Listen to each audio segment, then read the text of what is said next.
ஸ்கின்னோட 5 tip செக்மெண்ட்டுக்கு வந்தாச்சு.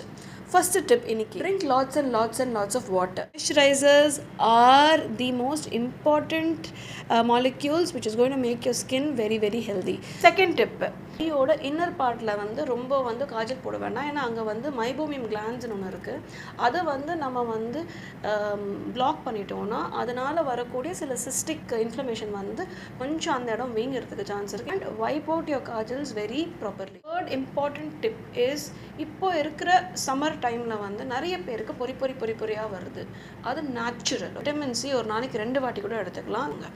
Fourth tip, antifungal powders please use it. All மறைவு இடத்துல எல்லா இடத்துலையுமே பவுடர் யூஸ் பண்ணிங்கன்னா அதில் ஸ்வெட் அப்சார்ப் ஆகிட்டு பாக்டீரியல் இன்ஃபெக்ஷன் எந்த இன்ஃபெக்ஷனாக ஜாஸ்தி ஆகாமல் பார்த்துக்கணும். ஃபிஃப்த் டிப்பு, பவுடர் ஃபேஸில் போடணுமா வேண்டாமா டாக்டர்? கண்டிப்பாக ஃபேஸில் போடணும். போஸ்ட் சன்ஸ்க்ரீன் பவுடர் போட்டிங்கன்னா it helps to stabilize the molecule and stay it on your face.